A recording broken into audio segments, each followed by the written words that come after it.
اب پورا قرآن مجید مراد لیا جا رہا ہے، تو لفظ اپنے معنی موضوع لہو کے کل پر دلالت کر رہا ہے۔ میں یہاں پہ لکھ بھی دیتا ہوں،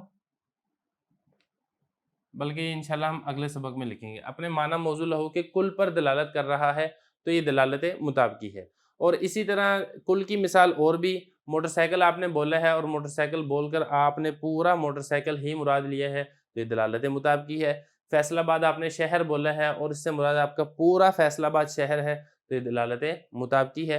پاکستان آپ نے بولا ہے، اس سے مراد پورا پاکستان ہے تو یہ دلالت مطابقی ہے۔ کار آپ نے بولی ہے، جہاز آپ نے بولا ہے، کوئی بھی لفظ بولا ہے، ایسا لفظ جس کے اجزاء ہیں اور وہ تمام کے تمام اجزاء پر دلالت آپ کر رہے ہیں، مدلول اس کے تمام اجزاء پر لفظ دلالت کر رہا ہے تو یہ دلالت مطابقی ہے۔ اور اس کے ساتھ ہی دلالت تضمنی بھی آپ کو سمجھ میں آ جائے گی۔ جیسے کل پر دلالت ہوتی ہے، اسی طرح اس کے ضمن میں جز پر بھی دلالت ہو جاتی ہے، تو لفظ کی دلالت اس کے اجزاء میں سے بعض اجزاء کے اوپر یہ دلالت تضمنی ہے۔ مثال کے طور پہ آپ قرآن مجید کی تلاوت کر رہے تھے اور تلاوت کرنے کے ساتھ جب آپ نے تلاوت کی ہے، ایک پارہ آپ نے تلاوت کی، 2 پارے آپ نے تلاوت کی، کسی نے آپ سے پوچھا آپ کیا کر رہے تھے، تو آپ اس کو آگے سے جواب دیتے ہیں کہ میں قرآن مجید پڑھ رہا تھا۔ اب یہاں پہ دیکھیں، آپ پورا قرآن پاک نہیں پڑھ رہے تھے بلکہ آپ نے قرآن مجید کا 1 جز، 2 جز، 3 جز کچھ اجزاء پڑھے تھے، تو یہاں پر قرآن پاک بول کر آپ نے اس کے اجزاء مراد لیے ہیں، اس کا کل مراد نہیں لیا۔ بہرحال ایک بات اور بھی ہے، مراد لینا مراد نہ لینا، وہ ہم انشاءاللہ اگلے سبق میں پڑھیں گے۔ اب اس طرف آپ اتنا سمجھ لیں کہ قرآن مجید پورا بول کر اس کے 1 جز کے اوپر دلالت، یہ دلالت تضمنی ہے۔ یہ اسی طرح کرسی بول کر اس کا 1 جز، اس سے اس کی ٹانگ کے اوپر دلالت، یہ دلالت تضمنی ہے۔ فیصل آباد بول کر اس کا ایک خاص محلہ یا اس کا ایک خاص گھر یا اس کی ایک خاص کالونی یہ دلالت تضمنی ہے۔ اور اسی طرح دلالت التزامی کی بھی آپ مثال دیکھ لیں۔ مثال کے طور پہ ہم حاتم بولتے ہیں، اب حاتم تائی ایک شخص کا نام تھا جو سخاوت کے اندر مشہور تھا، لیکن حاتم بول کر اس کا ایک جو وصف لازم ہے وہ سخاوت ہوتی ہے، تو جیسے حاتم بول کر حاتم کی ذات کے اوپر دلالت ہوتی ہے، اسی طرح اس کے وصف لازم یعنی سخاوت کے اوپر بھی اسی کے ساتھ ہی دلالت ہو جاتی ہے، تو یہ دلالت التزامی ہے۔ یہ اسی طرح دلالت التزامی کی آپ دوسری مثال لے لیں، سورج بول کر جس طریقے سے سورج کی ذات گول ٹکیا کے اوپر دلالت ہوتی ہے، اسی طرح سورج کا جو وصف لازم ہے، اس کی گرمی، اس کی تپش، اس کی دھوپ، اس کے اوپر بھی ساتھ ہی دلالت ہو جاتی ہے، تو یہ دلالت التزامی ہے۔ تینوں قسمیں ہم نے پڑھ لی ہیں، اگلے سبق میں ہم اس کی عبارت لکھیں گے، اس کے بعد ہم اس کی تشریح کریں گے، اور مراد لینا اور مراد نہ لینا اس کے متعلق بھی ایک بحث ہے، وہ بھی ہم انشاءاللہ اگلے سبق میں کور کریں گے۔ بسم اللہ الرحمن الرحیم۔ تفسیر المنطق کے سبق نمبر 5 میں خوش آمدید۔ دلالت کی بحث چل رہی تھی کہ دلالت لفظیہ وضعیہ کی 3 قسمیں ہیں، وہ 3 قسمیں ہم نے تفصیل کے ساتھ سمجھ لی تھی۔ آج کے سبق میں ہم اسی 3 قسموں کی عبارت کو حل کریں گے۔ سب سے پہلے نمبر پر دیکھیں دلالت مطابقی یا دلالت مطابق، وہ دلالت لفظیہ ہے۔ تو یہ ساری کی ساری جو تینوں دلالتیں ہیں یہ دلالت لفظیہ ہوں گی، دلالت غیر لفظیہ نہیں۔ دلالت لفظیہ ہے کہ لفظ اپنے پورے موضوع لہو پر دلالت کرے۔ یہاں پہ موضوع لہو کہا ہے، آپ یہ بھی کہہ سکتے ہیں کہ دال اپنے مدلول پر دلالت کرے، لیکن چونکہ اس کے اندر وضع کا عمل دخل ہے، اور یہ والی بات پہلے گزر چکی ہے کہ لفظ کو وضع کیا جاتا ہے کسی خاص معنی کے لیے، تو جس کو وضع کیا جائے وہ موضوع ہوتا ہے، اور جس کے لیے وضع کیا جائے اس کو موضوع لہو کہتے ہیں۔ تو دال یہ موضوع ہوگا اور مدلول یہ موضوع لہو ہوگا۔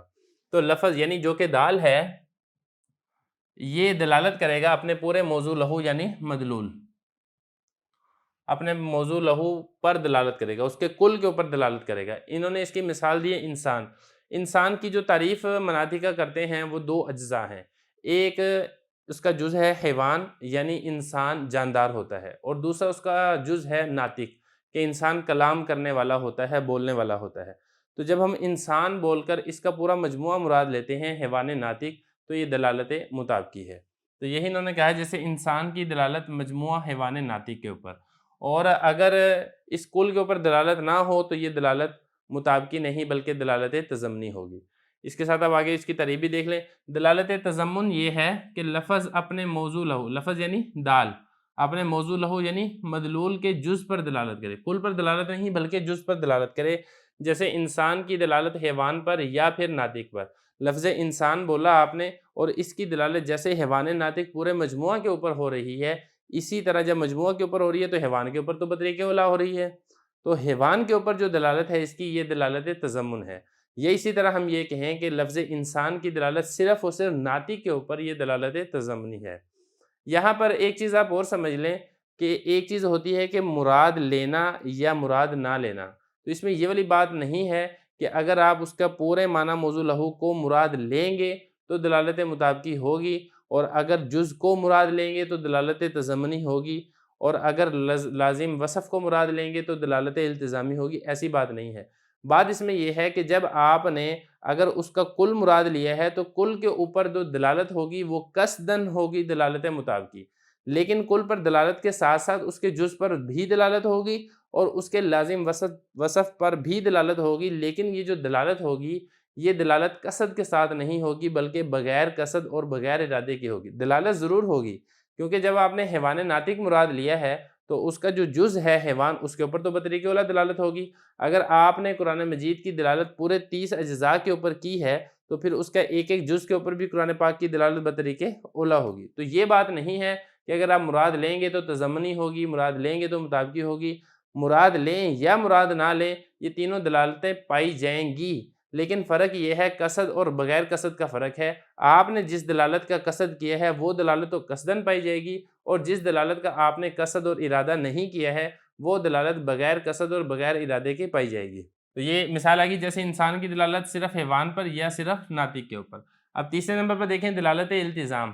دلالت التزام یہ ہے کہ لفظ اپنے موضوع لہو کے لازم پر دلالت کرے، یعنی کوئی ایسا اس کا معنی ہے، ایسا اس کا وصف ہے جو اس کی ذات کے اندر داخل نہیں ہے، اس کی ذات سے خارج ہے، لیکن اس کی ذات سے خارج ہونے کے ساتھ ساتھ اس کی ذات کو لازم ہے، اس کو کہتے ہیں وصف لازم۔ تو اگر لفظ بول کر اس کے لازم وصف پر بھی دلالت ہو رہی ہے تو یہ دلالت التزامی ہے، جیسے انسان کی دلالت قابلیت علم پر۔ دیکھیں اللہ تعالیٰ نے قرآن مجید میں انسان کے متعلق فرمایا الرحمن علم القرآن۔ رحمان کی ذات وہ ہے جس نے انسان کو قرآن پاک سکھایا، علمہ البیان، اس کو بولنا سکھایا۔ تو یہاں پر آپ دیکھیں اللہ تعالیٰ خود فرما رہا ہے کہ ہم نے انسان کو سکھایا ہے، قرآن پاک پڑھنا بھی سکھایا ہے، بولنا بھی سکھایا ہے۔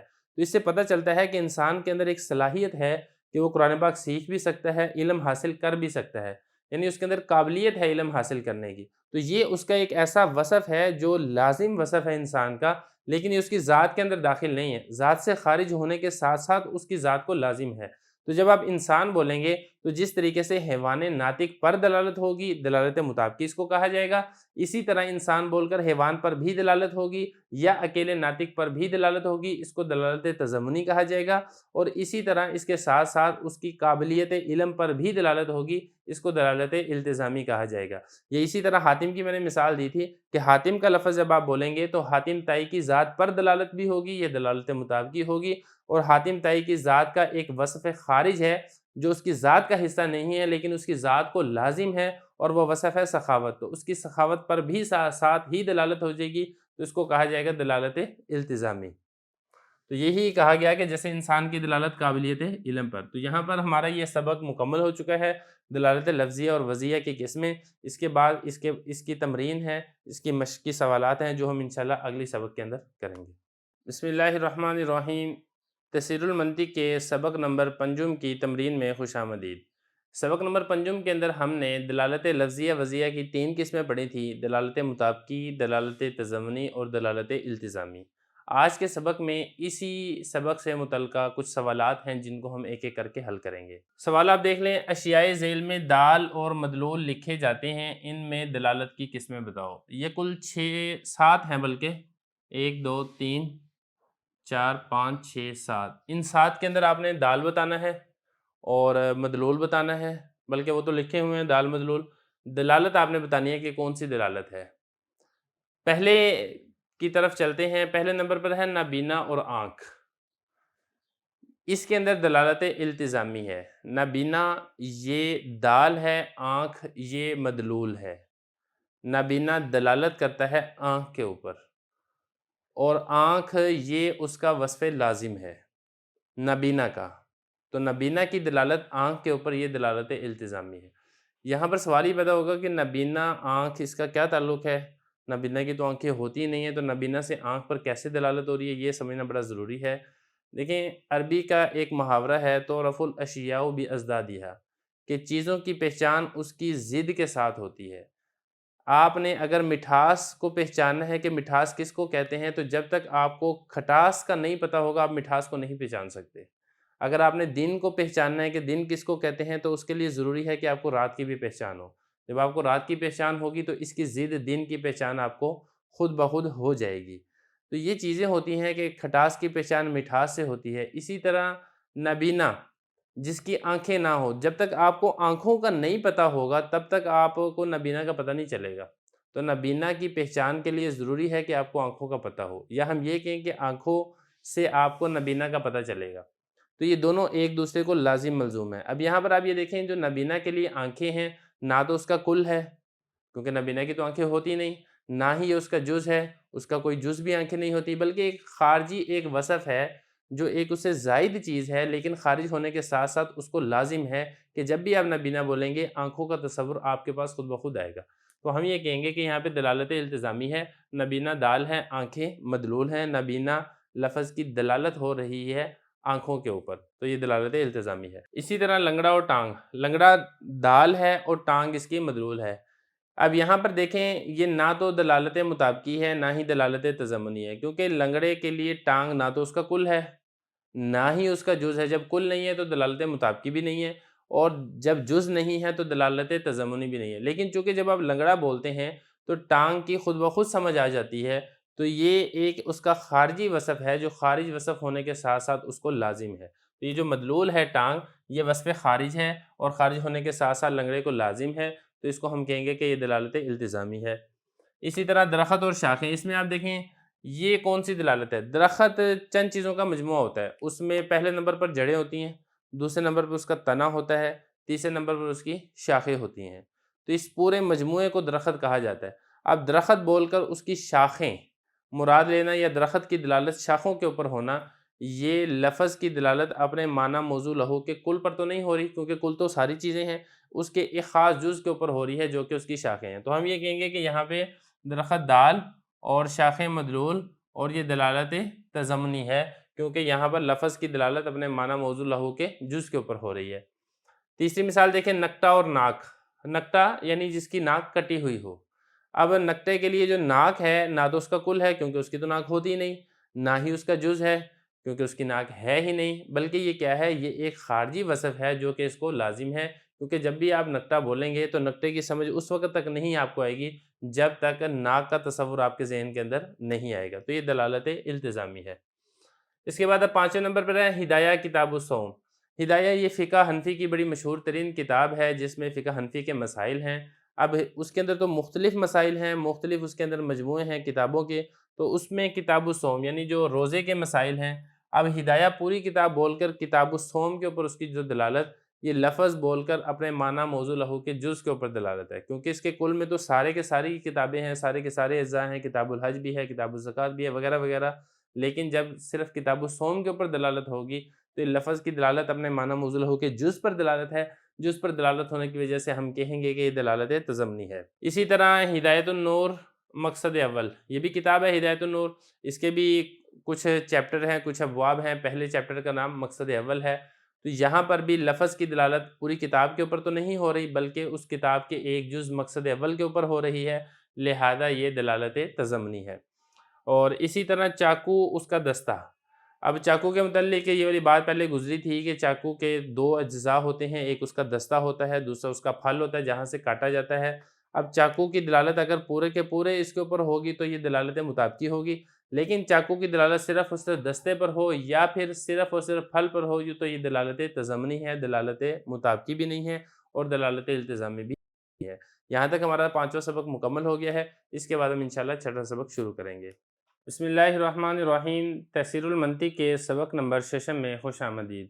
آج کے سبق کے اندر ہم مفرد اور مرکب کو پڑھیں گے۔ تو مفرد اور مرکب میں سب سے پہلی بات تو آپ یہ سمجھیں کہ یہ مفرد اور مرکب وہ نہیں ہیں جو آپ صرف میں یا نحو میں پڑھ چکے ہیں، کیونکہ صرف اور نحو میں ہم نے یہ پڑھا تھا کہ لفظ اگر ایک ہے تو وہ مفرد ہے، اور اگر ایک سے زائد ہیں، 2 ہیں، 3 ہیں، 4 ہیں، جتنے بھی زیادہ ہیں وہ سارے کے سارے مرکب ہیں۔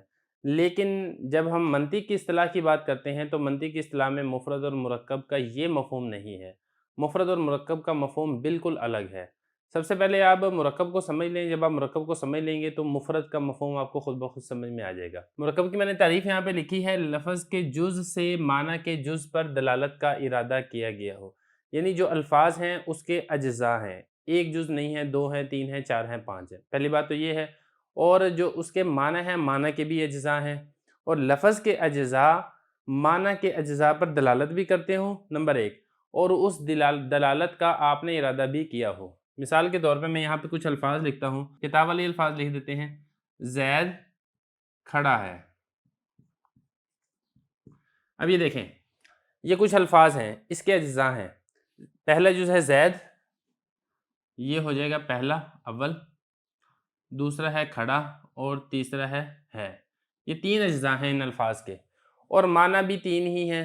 اب معنی میں ایک تو ہے زید کی ذات، اور دوسرا ہے اس کا کھڑا، اور تیسرا ہے اس کا ہونا، یعنی کھڑا ہوا ہونا۔ تو معنی بھی 3 ہیں، الفاظ بھی 3 ہیں، اور یہ لفظ اس معنی پر دلالت بھی کرتے ہیں۔ مطلب یہ لفظ آپ کو یہی بتا رہے ہیں کہ زید کھڑا ہے، ایک بات، اور دوسری بات یہ کہ آپ نے ان الفاظ سے ان معنی پر دلالت کرنے کا ارادہ بھی کیا ہے، کیونکہ جب آپ یہ والی بات کہتے ہیں زید کھڑا ہے تو گویا کہ آپ یہ بتانا چاہتے ہیں، زید کے کھڑے ہونے کی آپ خبر دینا چاہتے ہیں، تو زید کے کھڑے ہونے پر دلالت آپ خود ارادہ کر رہے ہیں جس کی آپ خبر دے رہے ہیں۔ تو اگر یہ ساری چیزیں پائی جائیں گی تو پھر یہ مرکب ہے، یعنی لفظ کے اجزاء بھی ہونے چاہیے جیسے کہ یہاں پہ اجزاء ہیں، اور یہ اجزاء اس کے معنی کے اجزاء پر دلالت بھی کرتے ہوں، جیسا کہ یہ الفاظ زید کے کھڑے ہونے والے معنی پر دلالت بھی کرتے ہیں۔ اور تیسری اور آخری اور اہم بات یہ ہے کہ اس دلالت کرنے کا آپ نے قصد اور ارادہ بھی کیا ہو، اور اگر ان میں سے کوئی ایک شرط بھی نہیں پائی جائے گی تو وہ مفرد ہوگا۔ مثال کے طور پہ اگر ہم کسی کا نام رکھ دیتے ہیں حیوان ناطق،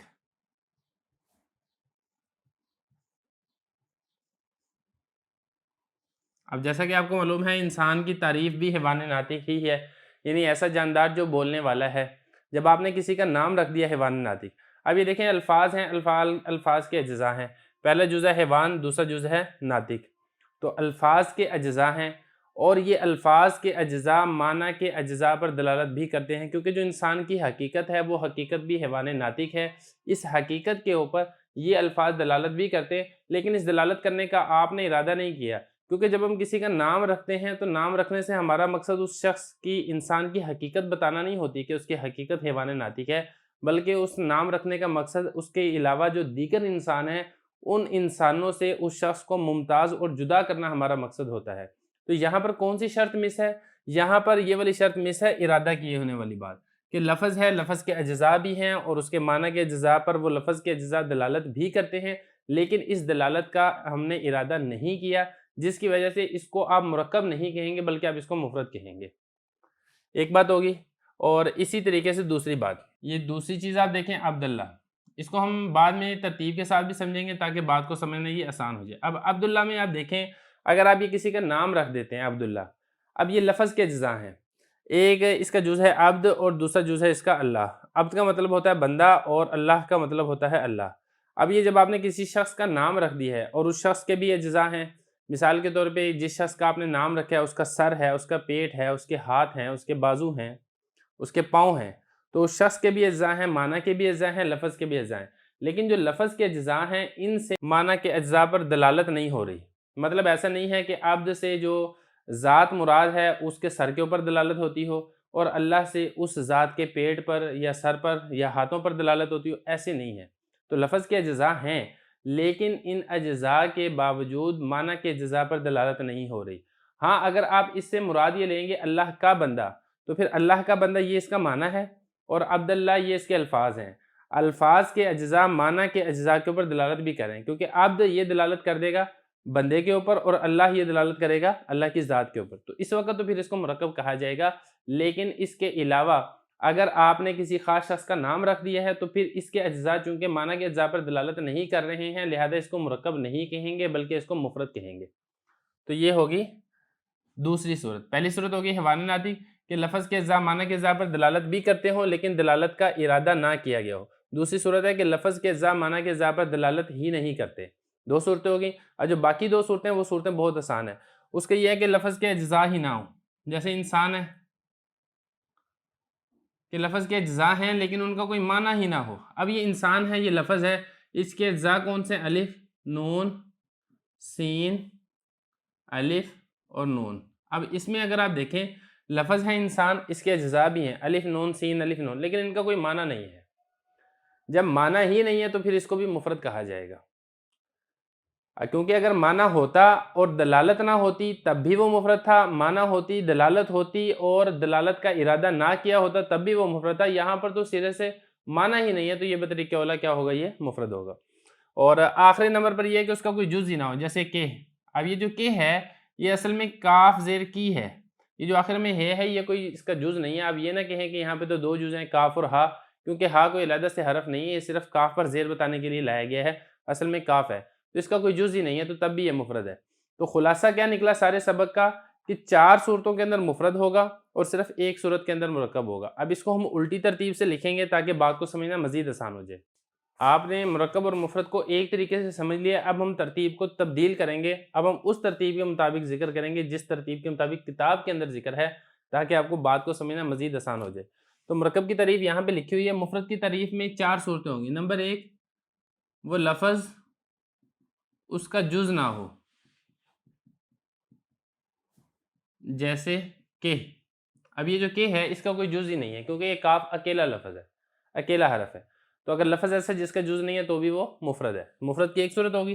مفرد کی دوسری صورت کہ جز ہو لیکن معنی دار نہ ہو، جیسے لفظ زید کہہ لیں آپ، بلکہ زید نہیں، لفظ انسان کہہ لیں. انسان زید بھی ہو سکتا ہے. اب انسان کے اجزاء ہیں الف نون سین الف نون، اس کے اجزاء تو ہیں لیکن ان اجزاء کا کوئی معنی نہیں ہے تو بھی یہ مفرد ہے. تیسری صورت یہ ہے جز ہو، معنی دار ہو، لیکن لفظ کا جز معنی کے جز پر دلالت نہ کرتا ہو. جیسے عبداللہ. اب عبداللہ کے 2 جز ہیں، ایک عبد اور دوسرا اللہ. جب آپ یہ کسی کا نام رکھ دیں گے تو ایسا نہیں ہے کہ اس کے 2 اجزاء اس ذات کے اجزاء، سر، ہاتھ، پاؤں، آنکھ، ناک، ان کے اجزاء کے اوپر دلالت کرتے ہو، ایسے نہیں ہے. تو لفظ بھی ہوتا ہے، جز بھی ہوتا ہے، معنی دار بھی ہوتا ہے، لیکن لفظ کے اجزاء عبد اور اللہ یہ معنی کے اجزاء کے اوپر دلالت نہیں کرتے. اور چوتھے صورت پر کیا ہے کہ جز ہو، معنی دار ہو اور لفظ کا جز معنی کے جز پر دلالت بھی کرتا ہو، لیکن اس دلالت کرنے کا ارادہ نہ کیا گیا ہو. جیسا کہ حیوان ناطق اگر کسی ذات کا نام رکھ دیا جائے تو حیوان ناطق اگرچہ انسان کے اجزاء حیوان اور ناطق کے اوپر دلالت تو کرتا ہے، لیکن جب آپ کسی کا نام رکھتے ہیں تو پھر نام رکھنے سے مقصد یہ نہیں ہوتا کہ آپ اس کے انسان ہونے کی حقیقت بتانا چاہتے ہیں، بلکہ اس انسان کو، اس خاص ذات اور اس خاص شخصیت کو دوسرے انسانوں سے الگ، جدا اور ممتاز کر کے بتانا چاہتے ہیں. تو یہاں پہ اجزاء بھی ہوتے ہیں اور لفظ کے اجزاء معنی کے اجزاء پر دلالت بھی کر رہے ہوتے ہیں، لیکن اس دلالت کرنے کا ارادہ نہیں کیا گیا ہوتا، تو یہ بھی مفرد ہے. تو مفرد کی کل 4 صورتیں بن جائیں گی. اور جب یہ ساری چیزیں پائی جائیں کہ جز بھی ہو، معنی کے جز پر دلالت بھی ہو اور دلالت کا ارادہ بھی کیا گیا ہو تو پھر یہ مرکب ہوگا.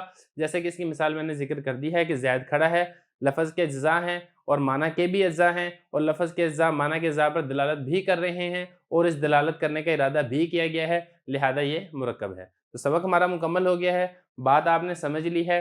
مفرد کی 4 صورتیں بنیں گی اور جب ساری شرطیں پائی جائیں گی تو پھر وہ مرکب بنے گا. اب رہ گئی عبارت کا حل، وہ ہم انشاءاللہ اگلے سبق کے اندر کریں گے. بسم اللہ الرحمن الرحیم. تیسیر المنطق کے 6 سبق کے دوسرے حصے میں خوش آمدید. پہلے حصے کے اندر ہم نے مفرد اور مرکب کو سمجھ لیا تھا. مفرد کی 4 قسمیں اور مرکب کی وضاحت یہ ہم ساری تفصیل سے سمجھ چکے ہیں. آج کے سبق کے اندر جو کتاب کی عبارت ہے ہم انشاءاللہ اس کو حل کریں گے. کتاب میں سب سے پہلے مفرد کو لکھا ہے. دیکھیں ذرا مفرد کس کو کہتے ہیں. مفرد وہ لفظ ہے کہ اس کے جز سے اس کے معنی کے جز پر دلالت کا قصد اور ارادہ نہ ہو. جو مرکب کی تعریف ہے، مرکب کی تعریف کے بالکل الٹ یہ مفرد کی تعریف ہے، کیونکہ مرکب کی تعریف میں ہم نے یہی پڑھا تھا کہ اس کے جز سے معنی کے جز پر دلالت کا قصد اور ارادہ کیا گیا ہو. اگر ارادہ نہیں ہے تو وہ مفرد ہے، جیسا کہ یہاں پر کہا گیا ہے. مثال کے طور پہ لفظ زید کہ اس کے جز سے مثلا زید سے اس کے معنی کے جز پر دلالت کا ارادہ نہیں بلکہ دلالت ہی نہیں. اب کسی انسان کا نام ہے زید، اب زید کا لفظ اس انسان کی ذات پر دلالت کرتا ہے، لیکن ایسا نہیں ہے کہ زید کے اجزاء ذا اس انسان کی ذات کے سر کے اوپر دلالت کرتے ہوں یا دلالت کا ارادہ کیا گیا ہو، یا زید کے یا سے آپ نے اس کے بازو پر دلالت کرنے کا ارادہ کیا ہو اور دال سے آپ نے اس کے پیٹ یا ٹانگوں پر دلالت کرنے کا ارادہ کیا ہوگا، ایسا نہیں ہے۔ یہی وہ کہہ رہے ہیں کہ اس کے جز سے، زید کے جو جز ہیں زال، زا یا دال، اس سے اس کے معنی کے جز، مثلا ذات زید کی شخصیت کے جو اجزاء ہیں اس کے جسم کے، اس پر دلالت کا ارادہ ہو، ایسا نہیں ہے۔ دلالت کا ارادہ کیا کرنا، بلکہ دلالت ہو ہی نہیں رہی، کیونکہ یہ لفظ اس کے کل کے اوپر تو دلالت کرتا ہے، اس کے اجزاء کے میں سے ہر جز کے اوپر دلالت نہیں کرتا، یہی کہتے ہیں، بلکہ دلالت ہی نہیں۔ یہ ہو گیا مفرد۔ آگے مفرد کی 4 قسمیں ہیں۔ نمبر 1، اس لفظ کا جز نہ ہو، جیسے لفظ کہ، یہ بات تفصیل سے گزر چکی ہے کہ یہ اس کے اجزاء نہیں ہیں۔ یہ جو آخر میں ہا ہے، یہ ہا کوئی باقاعدہ حرف نہیں ہے، بلکہ کاف پر زیر کو ظاہر کرنے کے لیے ساتھ لگائی گئی ہے کہ لفظ کہ اردو میں اس کا کوئی جز نہیں ہے۔ دوم، لفظ کا جز ہو مگر معنی دار نہ ہو، جز تو ہے لفظ کا لیکن اس جز کا کوئی معنی نہیں ہے، جیسا کہ انسان، کہ اس کے جو اجزاء الف، نون، سین وغیرہ، اس کا کوئی علیحدہ سے معنی نہیں ہے۔ یہ 2 قسمیں ہوگی، اس کے بعد باقی تیسری قسم ہے، چوتھی قسم ہے، اس کے بعد پھر آگے انشاءاللہ مرکب کی بات ہے۔ لفظ مفرد کی تیسری قسم ہے، لفظ کا جز ہو، معنی دار بھی ہو، لیکن جو معنی تم کو مقصود ہیں ان پر دلالت نہ کرتے ہو۔ کیونکہ 2 چیزیں ہم نے پڑھ لی ہیں، لفظ کا جز ہی نہ ہو، یہ بھی پڑھ لیا، اور جز ہے معنی دار نہیں ہے، وہ بھی ہم نے پڑھ لیا۔ اب تیسرا ہے جز بھی ہے، معنی دار بھی ہے، لیکن دلالت نہیں کرتا ہے۔ جیسے لفظ عبداللہ کسی کا نام ہو تو عبد اور اللہ اس کے معنی دار جز ہیں، کیونکہ عبد کا معنی مطلب بندہ، اور اللہ خالق معبود کا نام ہے، اس کے معنی دار جز ہیں اس لفظ کے، عبداللہ کے۔ لیکن جس شخص کا یہ نام ہے اس کے جز پر دلالت نہیں کرتے، کیونکہ جس شخص کا نام آپ نے رکھا ہے عبداللہ، اس کے جو اجزاء ہیں، اس کا سر ہے، اس کا جسم ہے، ایسا نہیں ہے کہ عبد اس کے جسم کے کچھ اعضاء پر دلالت کرتا ہو اور اللہ اس کے جسم کے بعض اعضاء پر دلالت کرتا ہو، ایسا نہیں ہے، لہذا یہ مفرد ہے۔ چہارم، لفظ کے جز معنی دار ہوں اور جو معنی تم کو مقصود ہیں ان کے جز پر دلالت بھی کریں، لیکن دلالت کا تم نے ارادہ نہیں کیا۔ اس سے پہلے تھا کہ وہ دلالت ہی نہیں کرتے، اب یہاں پر دلالت تو کرتے ہیں لیکن اس دلالت کا تم نے ارادہ، قصد اور ارادہ نہ کیا ہو۔ جیسے حیوان ناطق کسی شخص کا نام رکھ دیں تو معنی مقصود کے جز پر اس کے جز دلالت کرتے ہیں، اس لفظ کے جز، یہ جو جز ہے نا حیوان ناطق، یہ اجزاء معنی مقصود، کیونکہ جو ہمارا مقصد جو شخص ہے اس کی حقیقت بھی حیوان ناطق ہے، تو حیوان ناطق جو اس کا معنی ہے اس کے اجزاء پر، کیونکہ معنی میں ایک حیوان ہے دوسرا ناطق ہے، الفاظ میں بھی ایک حیوان ہے دوسرا ناطق ہے، تو اس الفاظ کے اجزاء معنی کے اجزاء پر دلالت تو کرتے ہیں، مگر نام رکھنے کی حالت میں یہ دلالت مراد نہیں، کیونکہ جب آپ نام رکھتے ہیں کسی کا تو پھر یہ مقصد نہیں ہوتا کہ آپ اس کی حقیقت بتانا چاہتے ہوں کہ یہ حیوان ناطق ہے، بلکہ اس کو دوسرے انسانوں سے ممتاز اور الگ کرنا یہ مقصد ہوتا ہے۔ تو یہ یہاں تک ہو گیا، اس کے بعد آگے مرکب کی تعریف۔ بسم اللہ الرحمن الرحیم۔ تحصیل المنطق کا 6واں سبق ہے حل عبارت۔ گزشتہ سبق کے اندر ہم نے آدھی سے زیادہ عبارت کو حل کر لیا تھا، آج کے سبق میں جو باقی عبارت ہے مرکب کے متعلق ہم اس عبارت کو حل کریں گے، اور اس کے ساتھ ساتھ جو مشقی سوالات ہیں وہ بھی ہم آج کی ہی اس ویڈیو کے اندر مکمل کریں گے۔ تو مرکب کے بارے میں حضرت نے لکھا ہے، مرکب وہ لفظ ہے کہ اس کے جز سے معنی کے جز پر دلالت کا ارادہ کیا جائے۔ پہلی بات تو یہ ہے کہ وہ لفظ ہو، اس کے اجزاء ہونے چاہیے، ایک بات، اور دوسری بات یہ ہے کہ اس کے معنی کے اجزاء ہوں، 2 باتیں۔ تیسری بات یہ ہے کہ اس کے لفظ کے اجزاء معنی کے اجزاء پر دلالت کرتے ہوں، اور چوتھی بات یہ ہے کہ اس دلالت کا قصد اور ارادہ بھی کیا گیا ہو، جیسے زید کھڑا ہے، یہ ایک لفظ ہے، ایک جملہ ہے، یہ ایسا لفظ ہے، یہ ایسا جملہ ہے کہ اس کے جز سے معنی کے جز پر دلالت کا ارادہ کیا ہے، کیونکہ اس کا ایک معنی ہے اور وہ معنی بھی یہی ہے زید کا کھڑا ہونا، اور جب ہم یہ لفظ بولتے ہیں تو اس لفظ سے اس کے معنی کے اوپر دلالت بھی ہوتی ہے اور اس دلالت کا قصد اور ارادہ بھی ہوتا ہے، کیونکہ جب ہم کسی کو بتا رہے ہوتے ہیں زید کے کھڑے ہونے کے متعلق یا کوئی بھی خبر ہم دے رہے ہوتے ہیں تو ہم باقاعدہ قصد اور ارادے سے یہ خبر کو دیتے ہیں۔ تو یہ تو ہو گیا مرکب کی تعریف، مفرد کی تعریف پیچھے گزر چکی ہے۔ آگے کچھ سوالات ہیں، سوالات دیکھ لیں۔ ان مثالوں میں بتاؤ کون لفظ مفرد ہے کون مرکب ہے۔ سب سے پہلے ہے احمد۔ احمد لفظ مفرد ہے۔ مفرد کیوں ہے؟ کیونکہ ایسا نہیں ہے کہ اس کے اجزاء سے معنی کے اجزاء پر دلالت ہو، کہ احمد اگر کسی خاص شخص کا نام ہے تو اس کے اجزاء الف، اس سے اس کا سر مراد ہو، ہا سے اس کا پیٹ مراد ہو، میم سے اس کا دماغ مراد ہو، ایسا نہیں ہے، لہذا یہ مفرد ہے۔ اسی طرح آگے ہے مظفر نگر، ایک شہر کا نام ہے، یہ بھی مفرد ہے کیونکہ اس کا ایسا نہیں ہے کہ مظفر سے ایک علیحدہ حصہ مراد ہو شہر کا اور نگر سے اس شہر کا باقی آدھا حصہ مراد ہو، ایسا نہیں ہے، لہذا یہ کیا ہے، یہ مفرد ہے۔ تیسرے نمبر پر اسلام آباد، یہ بھی بالکل ایسے ہی ہے، اگرچہ یہ لفظوں میں مرکب آپ کو نظر آ رہا ہے، اسلام علیحدہ ہے، آباد علیحدہ ہے، لیکن اس کا معنی ایک ہی ہے، وہ ایک خاص مکمل شہر کا ہی یہ نام ہے۔ ایسا نہیں ہے کہ جیسے لفظ کے اجزاء ہیں ایسے ہی معنی کے بھی اجزاء ہوں اور لفظ کے اجزاء سے معنی کے اجزاء پر دلالت ہو رہی ہو، ایسا نہیں ہے۔ اس کے بعد عبد الرحمن، یہ بھی ایسے ہی، عبد الرحمن میں دو چیزیں ہیں، یہ مفرد بھی بن سکتا ہے، مرکب بھی بن سکتا ہے۔ مفرد یہ اس طریقے سے بنے گا کہ کسی خاص شخص کا نام ہے تو پھر یہ مفرد بنے گا، کیونکہ اس صورت میں ایسا نہیں ہے کہ عبد سے مراد اس خاص شخص کے جسم کے کچھ اعضاء مراد ہوں اور رحمان سے اس خاص شخص کے جسم کے باقی اعضاء مراد ہوں، ایسا نہیں ہے، بلکہ اس پورے لفظ سے اس ایک ہی شخص کو مراد لیا جاتا ہے، مکمل کو ہی مراد لیا جاتا ہے، لہذا یہ مفرد ہے۔ اسی طرح ظہر کی نماز، یہ بھی مفرد ہے، نماز ظہر جس کو ہم کہتے ہیں، کیونکہ ایسا نہیں ہے کہ ظہر سے مراد اس نماز کا کچھ حصہ ہو، پہلی رکعت ہو، اور کی سے مراد اس نماز کی دوسری رکعت ہو، اور نماز سے مراد اس نماز کی باقی رکعتیں ہوں، ایسے نہیں ہوں کہ لفظ کے اجزاء معنی کے اجزاء پر دلالت کرتے ہیں، ایسا نہیں ہے، بلکہ لفظ کے اجزاء جو ہیں وہ پورے کے پورے اجزاء ایک ہی معنی کے اوپر دلالت کرتے ہیں، لہذا یہ مفرد ہے۔ اس کے بعد اب آگے چلیں، رمضان کا روزہ، یہ مرکب ہے۔ یہ مرکب اسی طرح اس لیے ہے کہ رمضان یہ علیحدہ ایک مہینے کے اوپر دلالت کرتا ہے اور کا اس کی نسبت ہے اس مہینے کی طرف، اور روزہ ایک خاص عبادت کا نام ہے۔ تو یہاں پر دیکھیں، یہ جو تینوں اجزاء ہیں، رمضان یہ ایک مہینے کے اوپر الگ سے دلالت ہو رہی ہے، اور کا یہ اس مہینے کی طرف نسبت علیحدہ دلالت ہو رہی ہے، روزہ یہ خاص عبادت کے اوپر علیحدہ دلالت ہو رہی ہے۔ تو لفظ کے اجزاء ہیں، لفظ کے اجزاء معنی کے اجزاء پر دلالت کر رہے ہیں اور اس دلالت کا قصد اور ارادہ بھی کیا جا رہا ہے، لہذا یہ مرکب ہے۔